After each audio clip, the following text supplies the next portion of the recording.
அன்பார்ந்த எனதருமை யூடியூப் நேயர்களுக்கும் இதுவும் ஒரு முக்கியமான பதிவு தான். வாழ்க்கையில் வெற்றி பெற என்ன சொன்னால் நம்ம கரணத்தை எப்படி பயன்படுத்தணும், நம்மளுடைய கரணங்கள் நல்லபடியாக வேலை செய்வதற்கு நாம் என்ன தானம் பண்ணணும் அப்படிங்கிற ஒரு அற்புதமான ரகசியம். பவகரணத்தில் போய் ஒரு மனிதன் பிறந்து விட்டால் அது என்ன சொன்னா இந்த பவகரணம் பிராமணர்களுக்கு நன்மையை செய்யும். பவகரணம் பிராமணர்களுக்கு நன்மை செய்யும். இந்த பவகரணத்தில் போய் பிறந்தவங்க என்ன சொன்னாங்கன்னா ஜவுளி வியாபாரம் பண்ணணும். பவகரணத்தில் போய் பிறந்தவங்க ஜவுளி வியாபாரம் பண்ணலாம். பிரயாணத்தால் லாபம் உண்டு. பவகரணத்தில் போய் பிறந்தவர்களுக்கு பிரயாணத்தால் லாபம் உண்டு. யார் ஒருவர் பவகரணத்தில் பிறந்து அவர்கள் பிராமணராக இருந்தால் அவர்களுக்கு நல்ல வேலை செய்யும். நம்ம மாதிரி சாதாரண நபர்கள் என்ன செய்யணும், செஞ்சுக்கிடணும் செய்யும் அப்படின்னா பவகரணத்தில் போய் பிறந்தாச்சுன்னா என்ன சொன்னா ஜவுளி வியாபாரம் பார்ப்பது நல்லது. பிரயாணத்தால் ஊர் விட்டு ஊர் போய் என்ன சொன்னாங்க நாம் நல்ல வலிமையாக ஆயிக்கலாம். அப்போ பவகரணத்தில் போய் பிறந்தவர்கள் தானம் செய்ய வேண்டிய பொருள் என்ன அப்படின்னா பாயாசம் தானம். பவகரணத்தில் போய் பிறந்தாலே பாயாசம் தானம். இதை நல்லா தெரிஞ்சு வச்சுக்கணும். அதற்கடுத்து பாலவகரணத்தில் போய் பிறந்தவர்கள் என்ன சொல்கிறாங்க பாலவகரணம் பட்டாபிஷேகத்திற்கு யூஸ் ஆகக்கூடிய கரணம். பாலவம் என்று சொல்லக்கூடிய புலியோடைய கரணத்தில் பிறந்தவர்களுக்கு பட்டாபிஷேகம் சம்பந்தது வீடு சம்பந்தமான காரியங்களை நாம் செயல்படுத்தும் போது இந்த பாலவகரணத்தை யூஸ் பண்ணலாம். அப்போ பாலவகரணம் யூசேஜ் ஆகிற செயல்கள் என்ன, பலன் வேணும் இல்லையா? அப்போ பட்டாபிஷேகம் அப்படின்னு சொல்லக்கூடிய முடிசூட்டுதல், வீடு சம்பந்தமான காரியங்கள் செயல்படுத்துவதற்கு பாலவகரணத்தை யூஸ் பண்ணலாம். இந்த பாலவகரணத்தில் போய் பிறந்தவர்கள் படுக்கை தானம் செய்யும். பாலவகரணத்தில் போய் பிறந்தவர்கள் கண்டிப்பாக படுக்கை தானம் செய்வது மிக மிக சிறப்பு. கவளகரணம் ஓடிக்கொண்டிருக்கும் போது நட்பு கொள்வதற்கு கௌளவகரணம் சிறப்பு. மந்திரம் சொல்வது, கௌளவகரணம் ஓடிக்கொண்டிருக்கும் போது மந்திரம் சொல்வது சூப்பராக வேலை செஞ்சிடும். அப்போ கௌளவகரணத்தில் போய் பிறந்தவர்கள் எப்பயுமே பால் தயிரை தானம் பண்ணணும். கௌளவகரணத்தில் போய் பிறந்தவங்க பாலும் தயிரும் தானம் பண்ணிட்டாங்கன்னா கண்டிப்பாக அவர்களுடைய வாழ்க்கை சிறப்பாக இருக்கும். தைத்துளை கரணம் ஓடும்போது நம்ம என்ன செய்யணும் அப்படின்னா சமாதான பேச்சுவார்த்தைக்கு தைத்துளை கரணத்தை யூஸ் பண்ணலாம். குளம் கிணறு வெட்டுவது முதலிய காரியங்கள் செய்வதற்கு தைத்துளை கரணத்தை நீங்கள் பிரயோகப்படுத்தலாம். அதே சமயத்தில் தைத்துளை கரணத்தில் போய் பிறந்தவர்கள் எள் தானம் பண்ணணும். எள் தானம் பண்ணுவது மிக மிக சிறப்பு. உங்கள் கரணம் அற்புதமாக வேலை செய்யும்.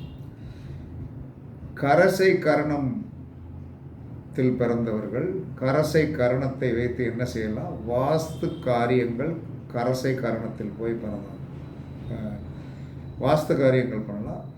பூமி வாங்குவது, கரசை கரணத்தில் வாங்கி ஒரு பத்திரம் முடிப்பதோ, அந்த கரசை கரணம் ஓடிக்கிட்டு இருக்கும்போது அந்த அட்வான்ஸ் போடுவது, பூமிக்கு உண்டான அட்வான்ஸ் போடுவது வீடுகளுக்கும் சேர்த்துக்கிடலாம். அப்போ வாஸ்து காரியம் செய்வதற்கும் பூமி வாங்குவதற்கு இந்த கரசை கரணத்தை நீங்கள் யூஸ் பண்ணலாம். அதற்கடுத்து என்ன சொன்னான்னா இந்த கரசை கரணத்திற்கு என்ன சொன்னான்னா லவண தானம் லவண தானம் செய்யவும் அப்படின்னு போட்டிருக்கோம். இதை நீங்கள் தமிழ் டிக்ஷனரியில் கொஞ்சம் தயவுசெய்து பார்த்துடுங்க. நானும் பார்த்து மேக்சிமம் முடிந்தால் உங்களுக்கு அந்த இது கமெண்ட் செக்ஷனில் போட்டு விட்ருங்க.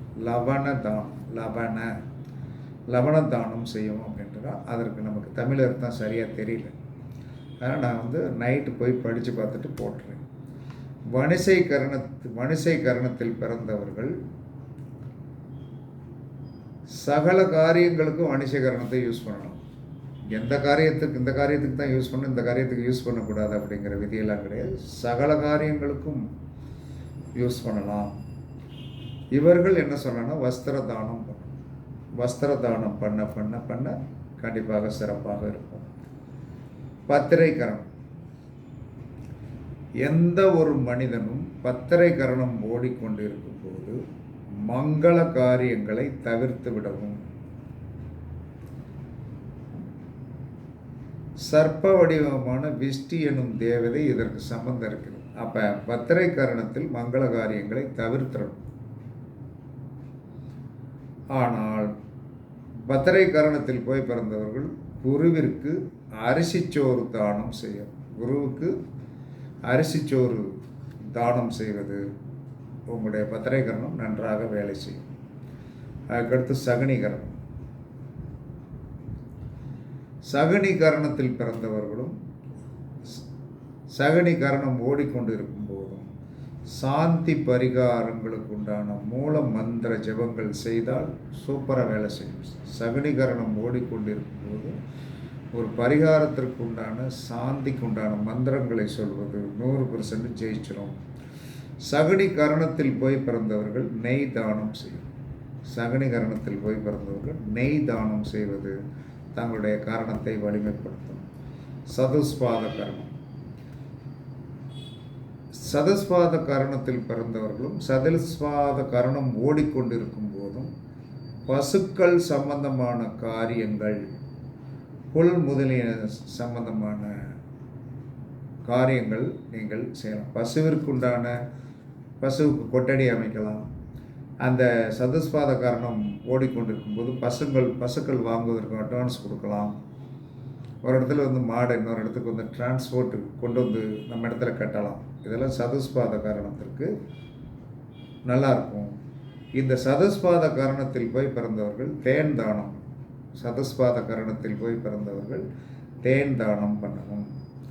அதற்கடுத்து நாகவ கரணம். கரணம் ஓடிக்கொண்டிருக்கும் போது இந்த நாகவ கரணத்தை பகைவர்களை அழிப்பதற்கு பயன்படுத்தலாம். உக்கிரமான காரியங்கள், ஹெவியான ஹார்டான ஒர்க்குக்கு உண்டான வேலைகளை செய்யலாம். இந்த நாகவ கரணத்தில் போய் பிறந்தவர்களும் என்ன சொல்கிறாங்கன்னா வஸ்திர தானம் பண்ணுவது மிக மிக மிக சிறப்பாக இருக்கும். அதற்கடுத்து கிம்ஸ்துக்கண கரணம். முதல்ல என்ன சொன்னால் கிம்ஸ்துக்கண கரணத்தில் இந்த புது அரிசியெல்லாம் வரும் இல்லையா, புது அரிசி அதை நம்ம தோட்டத்திலே நெல் விளைஞ்சி அந்த நெல்லை சாப்பிடுவதற்கு முதல்ல யூஸ் பண்ணுவதற்குண்டான நாள் புது அரிசிச்சோறு உண்பதுக்கு கிம்ஸ்துக்கண கரணத்தை பயன்படுத்தலாம். ஆபரணம் அணிவதற்கு கிம்ஸ்துக்கண கரணத்தை பயன்படுத்தலாம். பூமி வாங்குவதற்கு, பூமிக்கு அட்வான்ஸ் போடுவதற்கு இந்த கிம்ஸ்துக்கண கரணத்தை பயன்படுத்தலாம்.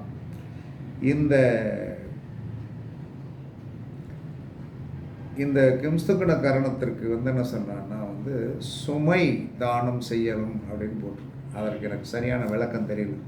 சுமை தானம் பண்ணணும், சுமையை தானம் பண்ணணும் அப்படிங்கிற அதை நான் படித்து பார்த்துட்டு கமெண்ட் செக்ஷனில் எழுத முடிஞ்சேன், எழுதுறேன். சுமையை தானம் பண்ணணும். அப்போ சுமையை தானம் பண்ணணும் அப்படின்னு சொல்லி வரும்போது சொல்லியிருக்குது. இது ஒரு மூல நூல் சொல்லியிருக்கு. அதனால் என்ன சொன்னேன்னா ஒவ்வொரு கரணங்கள் ஓடிக்கொண்டு இருக்கும் போதும் என்ன காரியங்கள் செய்யலாம். அப்போ பவகரணத்திற்கு ஜவுளி வியாபாரம் சார்ந்த, துணி சார்ந்த விஷயத்தை பண்ணலாம், பிரயாணம் பண்ணி செயல்படுத்தலாம். பாலவ கரணத்திற்கு வீடு சம்பந்தமான வீடு சம்பந்தமான காரியங்கள் செய்யலாம். பட்டாபிஷேகம் என்பது அந்த காலத்தில் உள்ளது. அப்போ வீடு சம்பந்தமான காரியங்களை சுத்தம் பண்ணலாம். வீட்டுக்கு வெள்ளை அடிக்கிறது, போக்குவரத்தெல்லாம் இந்த இதில் காரணத்தில் ஆரம்பிக்கலாம். கௌலோகம் காரணத்தில் சிநேகம் கொள்வது நல்லது. மந்திரத்தை சொல்லி பழகுவது நல்லது. தைத்தலை காரணம் சமாதான பேச்சுவார்த்தை, கிணறு வெட்ட குளம் வெட்டுவதற்கு ஏற்றது. கரஜை காரணம் வாஸ்து பூமி காரியம் வாங்குவதற்கு நல்லது. வணிசை சகல காரியங்களும் செய்வதற்கு ஏற்றது. பத்திரை காரணம் மங்கள காரியங்களை, அந்த பத்திரை காரணத்தில் மங்கள காரியங்களை தவிர்த்திடணும்.